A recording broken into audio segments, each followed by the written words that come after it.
समस्त को praise the Lord. मो प्रभुंकर प्रियदास संतोष आपण मानक यही समय स्वागत करे। प्रभु आमान को अनुग्रह करंतु, दया करंतु। आमान को यही कम समय मध्य अल्प वाक्य आलोचना करिया पई प्रभु आमान को सुजोग देई अछंती। तेणु प्रभुंकर महानामर गौरव हेउ। आमने आजिकली अनेक परिवार को देखुछु, परिवार गुड़िकरे स्थिरता नहीं। विवाहर अनेक वर्ष पर मध्य अशांति, झगड़ा यही सब विषय चलुथिबार विषय आमने देखुछु। अनेक ख्रीष्टीय परिवार मध्य मास वर्ष वर्ष धरी अशांति लगी रही विषय आमने देखुछु। यह एक निंदार विषय, यह एक परितापर विषय अटे। प्रिय बापा माँ भाई भौणी माने आमने गोटे विषय जानी रखा दरकार जे प्रभु आमान को प्रत्येक को आह्वान करिसेंती, मनोनीत करिसेंती जेपरि आमने एक उत्तम परिवार गठन करिबा, एक उत्तम परिवार गठन, एक आदर्श परिवार गठन करिया पाए प्रभु आमान को ठारू चाहुचंती। मु केतोटी विषय कहबा पई चाहे जोथि पई आज परिवार गुड़िकरे अस्थिरता, अशांति एवं परिवार भांगिबार अनेक लक्षण आमने देखुछु। से मध्यरु आमने को विषय द्वारा आज परिवार गुड़िक भांगु अछि से संपर्क रे एक छोट प्रसंग रे मु आपण मानकु निकटरे वाक्य रखिया पई चाहे। प्रथमे आमने देखिबा रेस्पेक्ट, सम्मान। अनेक समय आमने बाहरे सम्मान विषय अनुध्यान करुथिबा, आमानकर बयसरु बड़ मानक सहित आमने सम्मान भाव कथा होई थाउ। आमानकर सीनियर जो माने समाज रे बुद्धिजीवी अछंती किबा नेतृवृंद अछंती, आमने सेमान को सम्मान देई थाउ। आमानकर समाज रे भलो ना थिबो, किंतु परिवार रे आमने परस्पर काहाको मध्य सम्मान देई न था। परिवार अशांति एवं भांगिबार गोटे मुख्य कारण आमने सम्मान न देबा। जदि आमने निजर गुरुजन भाव रे निजर बापा माँ को आमने परिवार मध्य सम्मान दौना, यह द्वारा मध्य आमने अनेक समय परिवार को भांगिबार, अशांति हेबार ए विषय गुड़िक आमने देखि था। मु कहबा पई चाहे सम्मान इम्पोर्टेंट, रेस्पेक्ट परस्पर देवा एक भलो विषय अटे। यह आमानकर स्नेह, प्रेम, आदर को स्ट्रॉन्ग करिबारे, मजबूत करिबारे सहायक होता है। अनेक परिवार रे स्त्री स्वामी को आदौ सम्मान दे न थाए। हाँ आमने देखुछु अनेक परिवार रे। तेणु आमान को परिवार गुड़िकरे परस्पर सम्मान रहिबा आवश्यक एवं स्वामी मध्य जेतिकी स्नेह, आदर, सम्मान देबा कथा स्त्री प्रति। एमिति केतोटी परिवार रे लोक मानक सामना रे दी चारि जन लोक माने थिबे, सेमानकर सम्मुख रे निज स्त्री को बड़पाटी करिबा, तांकर सम्मान उपरे आंच किंबा व्यवहार रे किछि त्रुटि करिबा, भाषा रे अश्लील भाषा व्यवहार करिबा, जाकी अन्य निमंते तांकर सम्मान उपरे आंच आसी थाए। एहा द्वारा परिवार भांगी जाई थाए। परिवार भांगिबार गोटे कारण परस्पर सम्मान देबा। आसंतो माने गोटे वाक्य पढ़िबा, प्रथम पितर 3 अध्याय 7 पद। आमानकु वाक्य अनेक विषय शिक्षा दिए आमानकर पारिवारिक जीवन रे।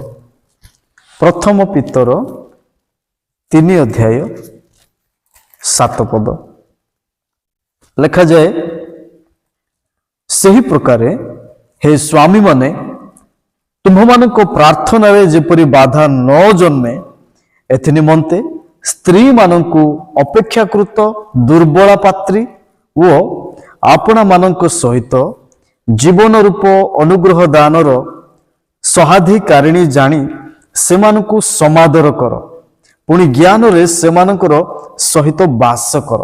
ଦେଖନ୍ତୁ, ଜ୍ଞାନର ସହିତ ସେମାନଙ୍କୁ ସମାଦର କରିବା ବିଷୟ ଲେଖାଯାଇଛି। ଆମମାନେ ପୁରୁଷମାନେ ବିଶେଷ କରି ଘରର ମହିଳାମାନଙ୍କୁ କିମ୍ବା ଆପଣାର ସ୍ତ୍ରୀଙ୍କୁ ଦୁର୍ବଳ ବୋଲି ଭାବିଥାଉ। ଏହା ଏକ ପ୍ରମୁଖ ଆମମାନଙ୍କର ଦୁର୍ବଳତା। ନିଜର ସ୍ତ୍ରୀକୁ ଅନେକ ଏ ପ୍ରକାର ବ୍ୟବହାର କରନ୍ତି ଯେପରିକି ସେଇ ପରିବାରରେ ସେଇ ସ୍ତ୍ରୀଙ୍କ ଦ୍ୱାରା କିଛି ବି ହୁଏ ନାହିଁ। ସେ ଜଣେ ଅଯୋଗ୍ୟା, ସେ ଜଣେ ଅପଦାର୍ଥ, ଏ ପ୍ରକାର ବ୍ୟବହାର କରୁଥିବା ଆମେ ଦେଖୁଛୁ। ସାବଧାନ ମୋର ପ୍ରିୟ ପୁରୁଷ, ମୋର ପ୍ରିୟ ବାପା ମାନେ, ମୋର ପ୍ରିୟ ବନ୍ଧୁମାନେ, ଯଦି ଆପଣ ବିବାହ କରିଛନ୍ତି, ଆପଣଙ୍କୁ ମୁଁ ଗୋଟିଏ ଉତ୍ସାହମୂଳକ ଉପଦେଶ ଦେବା ପାଇଁ ଚାହେଁ। ବାକ୍ୟ କହେ ଯେ ଆମମାନେ ସେହି ସ୍ତ୍ରୀ ପ୍ରତି ଯେପରି ଜୀବନ ରୂପ ଅନୁଗ୍ରହ ଦାନର ସହଧାକାରିଣୀ। ଦେଖନ୍ତୁ, ସେମ୍ ପାର୍ଟନର, ସେ ଅନୁଗ୍ରହର ସେ ହେଉଛନ୍ତି ଆମର ପାର୍ଟନରସିପ୍। ଏଇଟା ଜାଣି ଆମମାନେ ସେମାନଙ୍କୁ ସମାଦର କରିବା ଆବଶ୍ୟକ ଏବଂ ଜ୍ଞାନରେ ସେମାନଙ୍କ ସହିତ ବାସ କରିବା ଆବଶ୍ୟକ। ଶିକ୍ଷା ଦେବା, ଅନୁଯୋଗ କରିବା ଠିକ ଅଛି, କିନ୍ତୁ ଆମମାନେ ଯେଉଁ ବ୍ୟବହାର ଦ୍ୱାରା, ଆମମାନଙ୍କର ଉଚ୍ଚାରଣ ଦ୍ୱାରା, ଆମମାନଙ୍କର ଆଚରଣ ଦ୍ୱାରା ଯେପରି ସମ୍ମାନ ହାନି ନ ଘଟେ, ଏଇଟା ମୁଁ କହିବା ପାଇଁ ଚାହେଁ। ଯେପରି ଆମମାନେ ପରସ୍ପର ସମ୍ମାନରେ ବଞ୍ଚିପାରିବା। ଯଦି ଆମମାନେ ବାହାରେ ଏତେ ସମ୍ମାନ ପାଉଛୁ କିନ୍ତୁ ଘରେ ଆମମାନେ ଅସମ୍ମାନରେ ବଞ୍ଚୁଛୁ। ଆମମାନଙ୍କର ସମାଜର ମଧ୍ୟରେ ଗୋଟେ ଚରିତ୍ର, ଘର ମଧ୍ୟରେ ଗୋଟେ ଚରିତ୍ର। ପ୍ରଭୁ ଏଇଟା ଚାହାନ୍ତି ନାହିଁ ମୋର ପ୍ରିୟ ବାପା ମା ଭାଇ ଭଉଣୀ ମାନେ। ଆମମାନେ ଏଇଥିପାଇଁ ବେଳେବେଳେ ପରିବାର ଗୁଡ଼ିକରେ ଅଶାନ୍ତିର ସାମ୍ନା କରିଥାଉ। ତେଣୁ ପରସ୍ପର ଆମମାନେ ସମ୍ମାନ ଦେବା ଆବଶ୍ୟକ। ଦ୍ୱିତୀୟ ବିଷୟଟି ଫରଗିଭନେସ୍, କ୍ଷମା ଦେବା। ଏହା ଏକ ବିଶେଷ ଇମ୍ପୋର୍ଟାଣ୍ଟ ବିଷୟଟା ଆମମାନଙ୍କର ପାରିବାରିକ ଜୀବନରେ ସୁଦୃଢ଼ ଆଣିବା ପାଇଁ, ପାରିବାରିକ ସମ୍ପର୍କକୁ ଦୃଢ଼ ରୂପେ ସାବ୍ୟସ୍ତ କରିବା ପାଇଁ, ଦୃଢ଼ ରୂପେ ସ୍ଥାପନ କରିବା ପାଇଁ କ୍ଷମା ଗୁଣ ଏହା ନିତାନ୍ତ ଆବଶ୍ୟକ ରହିଅଛି। ଏହି କ୍ଷମା ଅଭାବରେ ଆଜି ଅନେକ ପରିବାରରେ ଅଶାନ୍ତିରେ ଅଛି। ଏହି କ୍ଷମା ପଦେ ସରି ନ କହିବା ଦ୍ୱାରା, ମୋର ଭୁଲ ସ୍ୱୀକାର ନ କରିବା ଦ୍ୱାରା, ନିଜର ଭୁଲ ସ୍ୱୀକାର ନ କରିବା ଦ୍ୱାରା ଆଜି ଘରର କଥା ହାଇକୋର୍ଟ ଯାଏଁ ଯାଉଛି। ପଦେ କ୍ଷମା ଦେବା କିମ୍ବା କ୍ଷମା ନ ମାଗିବା ଦ୍ୱାରା। କ୍ଷମା ଗୋଟିଏ ଈଶ୍ୱରିକ ଗୁଣ ଅଟେ। ମୁଁ ଆପଣମାନଙ୍କୁ କହିବା ପାଇଁ ଚାହେଁ, ଆମେ ଯେଉଁ ପରିବାରରେ ରହିଛୁ, ପରସ୍ପର ଯଦି ଆମେ କ୍ଷମା ଦେବା ଏତେ କଷ୍ଟ, ପରମେଶ୍ୱରଙ୍କର ବିରୁଦ୍ଧରେ ଆମେ ଏତେ ଅଗଣିତ ଭାବରେ ଯେତେବେଳେ ପାପ କରୁଛୁ, ଯଦି ପ୍ରଭୁ ଆମମାନଙ୍କୁ କ୍ଷମା ଦେଇନଥାନ୍ତେ, ଯଦି ପରମେଶ୍ୱର ଆମମାନଙ୍କର ପାପ ଗଣନା ନ କରନ୍ତି, ଯଦି ଆମମାନଙ୍କର ପାପକୁ ତଉଲିଥାନ୍ତି, ହିସାବ କରିଥାନ୍ତି, ଆମର ଅବସ୍ଥା କ'ଣ ହବ? ପ୍ରିୟ ବାପା ମା ଭାଇ ଭଉଣୀ ମାନେ, ପରମେଶ୍ୱର ଆମମାନଙ୍କୁ क्षमा देउचंती। ମୁଁ ଆପଣଙ୍କୁ କହିବା ପାଇଁ ଚାହେଁ, କ୍ରୁଶରେ ଥାଇ ପ୍ରଭୁ ଯୀଶୁ ଖ୍ରୀଷ୍ଟ କହୁଛନ୍ତି, ଏଇ ଲୋକମାନେ କ'ଣ କରୁଛନ୍ତି ତାହା ସେମାନେ ଜାଣନ୍ତି ନାହିଁ। ପିତା, ଏମାନଙ୍କୁ କ୍ଷମା କର। କେତେ ମହାନ ହୃଦୟ ଆମମାନଙ୍କର ପ୍ରଭୁଙ୍କର, ନିଜର ଜୀବନ ଦେବାକୁ ପଛାଇଲେ ନାହିଁ। ଆମେ ନିଜର ସ୍ତ୍ରୀ, ନିଜର ପିଲାମାନଙ୍କୁ, ନିଜର ସ୍ୱାମୀ, ନିଜର ଭାଇ, ନିଜର କୁଟୁମ୍ବ ଲୋକମାନଙ୍କୁ ଆମେ କ୍ଷମା ଦେବାକୁ ପ୍ରସ୍ତୁତ ନାହୁଁ। ଅନେକ ଅଛନ୍ତି ଯେଉଁମାନେ ମଲେ ମରିବି ପଛେ କ୍ଷମା ତାକୁ ଦେବି ନାହିଁ। ଏ ପ୍ରକାର ନିଷ୍ପତ୍ତିରେ ଅଟଳ ଥିବା ପରିବାରକୁ ମୁଁ କହିବା ପାଇଁ ଚାହେଁ, ମୁଁ ପ୍ରଭୁଙ୍କ ନାମରେ, ପ୍ରଭୁଙ୍କ ଜଣେ କ୍ଷୁଦ୍ର ଦାସ ଭାବରେ ଆପଣମାନଙ୍କୁ ଉତ୍ସାହ କରିବା ପାଇଁ ଚାହେଁ, କ୍ଷମା ଦିଅନ୍ତୁ। ଏହା ପରିବାର ସମ୍ପର୍କକୁ ଦୃଢ଼ କରିଥାଏ। ଆଜି ଏହି କ୍ଷମାର ଅଭାବରେ ପରିବାର ଭାଙ୍ଗୁଅଛି। ପ୍ରଭୁ ଆମମାନଙ୍କୁ ଅନୁଗ୍ରହ କରନ୍ତୁ। ଆମେ ଯଦି ପରସ୍ପର କ୍ଷମା ଦେବା ନାହିଁ, ପରମେଶ୍ୱର ଆମମାନଙ୍କୁ କ୍ଷମା ଦେବେ ନାହିଁ।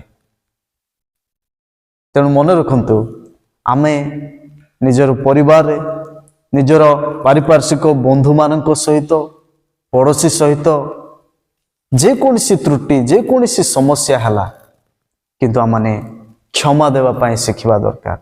ଏକ କ୍ଷମାର ଜୀବନ କାଟିବା ଆମମାନଙ୍କର ଆବଶ୍ୟକ ରହିଅଛି। ଆଉ ଗୋଟିଏ ବିଷୟ ମୁଁ କହିବା ପାଇଁ ଚାହେଁ, ଯେଉଁଥିପାଇଁ ଆଜି ପରିବାର ଭାଙ୍ଗୁଅଛି, ତାହା ହେଲା ପ୍ରେମ।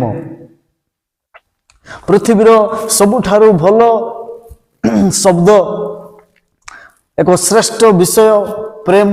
ପ୍ରେମ ପ୍ରେମ ପ୍ରେମ ଶବ୍ଦକୁ ନେଇ ଅନେକ ଆମେ କବିତା, ପ୍ରେମ ଶବ୍ଦକୁ ନେଇକି ଅନେକ ଭାଷଣ ବାଜେ, ପ୍ରେମ ଶବ୍ଦକୁ ନେଇ ଆମେ ଅନ୍ୟର ହୃଦୟକୁ ଜିତିଥାଉ। କିନ୍ତୁ ଏହି ପ୍ରେମ ଯଦି ଆମମାନଙ୍କର ପାରିବାରିକ ଜୀବନରେ ଉଣା ପଡ଼େ, ପରିବାରରେ ସେଇଠି ଅଶାନ୍ତି ହୋଇଥାଏ। ଯଦି ସେହି ପ୍ରେମ ଟିକେ ଯଦି ଉଣା ହୁଏ, ପରିବାର ସେଦିନଠୁ ଭାଙ୍ଗିବା ଆରମ୍ଭ ହୁଏ। ମୁଁ କହିବା ପାଇଁ ଚାହେଁ, ଆପଣ ପରସ୍ପର ଯେତିକି ପ୍ରେମରେ ରହିବେ, ସେତିକି ପରିବାର ସୁଦୃଢ଼ ହେବ। ପରମେଶ୍ୱର ଜଗତକୁ ଏଡ଼େ ପ୍ରେମ କଲେ ଯେ ସେ ଆପଣା ଅଦ୍ୱିତୀୟ ପୁତ୍ର ଅର୍ଥାତ୍ ପ୍ରଭୁ ଯୀଶୁ ଖ୍ରୀଷ୍ଟଙ୍କୁ ଜଗତକୁ ଦେଲେ, ଯେପରି ଯେ କେହି ତାହାଙ୍କ ଠାରେ ବିଶ୍ୱାସ କରେ ସେ ବିନଷ୍ଟ ନ ହୋଇ ଅନନ୍ତ ଜୀବନ ପ୍ରାପ୍ତ ହୁଏ। ପରମେଶ୍ୱର ଆମମାନଙ୍କୁ ପ୍ରେମ କରନ୍ତି। ପରମେଶ୍ୱର ପ୍ରତ୍ୟେକଙ୍କୁ ପ୍ରେମ କରନ୍ତି। ଆଉ ଗୋଟିଏ ବିଷୟ, ପରମେଶ୍ୱର ପାପୀମାନଙ୍କୁ ପ୍ରେମ କରନ୍ତି। ଯେପରି ଜଣେ ପାପୀ ମନ ପରିବର୍ତ୍ତନ କରେ, ଏଇଥିପାଇଁ ସେ ପ୍ରେମ କରନ୍ତି। ପ୍ରେମ ବିଷୟରେ ଆମେ ଅନେକ ଶିକ୍ଷା ଜାଣିଅଛୁ, ଅନେକ ଶିକ୍ଷା ଶୁଣୁଅଛୁ। ପ୍ରେମ ବିଷୟରେ ଆମେ ଅନେକ ଦୃଷ୍ଟାନ୍ତମୂଳକ ବିଷୟ ଗୁଡ଼ିକ ଆମେ ଆମମାନଙ୍କ ଜୀବନରେ ଆମେ ଦେଖୁଅଛୁ। କିନ୍ତୁ ପ୍ରକୃତ ପ୍ରେମ ଆମମାନଙ୍କର ଜୀବନ ଠାରୁ ଆରମ୍ଭ ହେବା ଦରକାର। ଆମମାନଙ୍କର ଆଚରଣ, ଆମମାନଙ୍କର ଉଚ୍ଚାରଣ ଠାରୁ ପରିପ୍ରକାଶ ହେବା ଆବଶ୍ୟକ। ଆପଣ ପ୍ରେମର ଶବ୍ଦ ଘଣ୍ଟା ଘଣ୍ଟା ଗାଇଲେ ହେବ ନାହିଁ, ଆପଣଙ୍କର ଜୀବନ ଚରିତ୍ରରୁ ପ୍ରକାଶ କରିବା ଦ୍ୱାରା ଅନ୍ୟ ଜଣକୁ ତାହା ପ୍ରଭାବିତ କରିଥାଏ। ପ୍ରିୟ ବାପା ମା, ଭାଇ ଭଉଣୀ, ମୁଁ କହିବା ପାଇଁ ଚାହେଁ, ଆଜି ପରିବାରରେ ପ୍ରେମର ଅଭାବ ଦେଖାଯାଉଛି। ବାପା ମାଙ୍କ ସହିତ ପିଲାମାନଙ୍କର ପ୍ରେମର ଅଭାବ, ସ୍ୱାମୀ ସ୍ତ୍ରୀଙ୍କର ପ୍ରେମର ଅଭାବ, ବୃଦ୍ଧା ମା ବାପା ତାଙ୍କର ପୁଅ ବୋହୂ ଠାରୁ ପ୍ରେମ ଆଉ ପାଇପାରୁନାହାନ୍ତି। ସେମାନେ ଯେଉଁ ଆଶା କରିଥିଲେ ସେମାନଙ୍କର ବାର୍ଦ୍ଧକ୍ୟ ସମୟରେ, ଆଉ ସେମାନଙ୍କ ପ୍ରତି ପ୍ରେମ ନାହିଁ। କି ପ୍ରକାର ପରିବାର ଗୁଡ଼ିକ ଆଜି ଗତି କରୁଅଛି। ତେଣୁ ଏ ଶେଷ ଦିନ ଗୁଡ଼ିକରେ ମୁଁ ଆପଣମାନଙ୍କୁ କହିବା ପାଇଁ ଚାହେଁ, ପ୍ରଭୁଙ୍କର ଜଣେ କ୍ଷୁଦ୍ର ଦାସ ଭାବରେ ତିନୋଟି ବିଷୟକୁ ଆମେ ନିଶ୍ଚିତ ଭାବରେ ନିଜର ପରିବାରରେ ମେଣ୍ଟେନ୍ କରିବାକୁ ପଡ଼ିବ। ଗୋଟିଏ ହେଲା, ପ୍ରଥମ ବିଷୟ ଆମେ ଦେଖୁଥିଲୁ ସମ୍ମାନ, respect. We have respect one another. आमे परस्पर रेस्पेक्ट देवा आवश्यक एवं आमने क्षमा देवार आवश्यक फॉरगिवनेस। एवं तृतीय आम देखुलु प्रेम केबे मध्य उणा करने आवश्यक नाही। प्रेम अनेक पाप को घोड़ाई थाए। शेष मु कहिबी एही तीनोटी विषय मो जीवन पाए, आपण मान जीवन पाए, पारिवारिक जीवन पाए, सामाजिक जीवन पाए अति अति आवश्यक विषय अटे। तेणु जो समय कि आमने क्षमा देवा, जो समय कि आमने परस्पर सम्मान देवा, आमने प्रेमर स्तर को बढ़ाइबा, सेई दिन ठारू आमानकर परिवार भांगिब नाही। आमानकर परिवार एक मजबूत परिवार, एक आदर्श परिवार रे गढ़ी उठिब। प्रभु आमान को प्रत्येक को ए छोट प्रसंगर वाक्य द्वारा बहुल भाव आशीर्वाद करंतु। धन्यवाद। आसंतु आमने प्रार्थना करिबा। स्वर्ग पृथ्वीर सृष्टिकर्ता हे आमानकर स्वर्गस्थ पिता, प्रभु आमे तुम नामर धन्यवाद करुछु, प्रशंसा करुछु। आमानकर परिवार गुड़िक आज भांगु अच्छे। आमानकर परिवार गुड़िक आज क्षमा न देवा द्वारा भांगु अच्छे, प्रेम उणा करिबा द्वारा भांगु अच्छे, सम्मान न देवा द्वारा भांगु अच्छे। प्रभु आज तुम्हें शिक्षा दे अच्छ, एक पारिवारिक शिक्षा द्वारा मान को आज तुम्हें कढ़े आनी अच्छ। इथपाई धन्यवाद पाओ। आजिर वाक्य शुणुथिबा, आजिर वाक्य एई ऑनलाइन द्वारा देखुथिबा प्रत्येक बापा माँ भाई भणी मानक उपरे प्रभु एई वाक्य आज स्पर्श करू। प्रत्येक परिवार उपरे प्रभु परिवर्तन आसु और परस्पर प्रेमर स्तर ओ प्रभु वृद्धि हो बोली प्रार्थना करूछे। परस्पर क्षमार गुण आसु बोली प्रार्थना करूछे। परस्पर मध्य सम्मान आदर वृद्धि हो बोले माने प्रार्थना करूछु। Hallelujah, hallelujah. प्रभु भांगी जाइथिबा परिवार को यीशुଙ୍କ नाम रे जोड़ी हो बोली प्रार्थना करूछु। आज परिवार गुड़िक प्रभु एई प्रेमर शिथिलता जोगु अनेक हाँ प्रभु विवाह विच्छेद होइछे। बापा माँ पिला मानक ठारू, पिला माने बापा माँ को ठारू अलग होउछंती। प्रभु तुमरे अनुग्रह आसु। आगामी दिन मानक प्रभु परिवार जेपरी संगठित हबो, पुनर्मिलन हबो, एथिबाई तुमे दया कर, अनुग्रह कर। आजिर ए समय वाक्य एवं प्रत्येक विषय निमंते धन्यवाद देउ देउ। प्रार्थना शीघ्र आसुथिबा मृत्यु विजय प्रिय प्रभु यीशुଙ୍କ नाम रे उत्सर्ग करूछु। आमेन।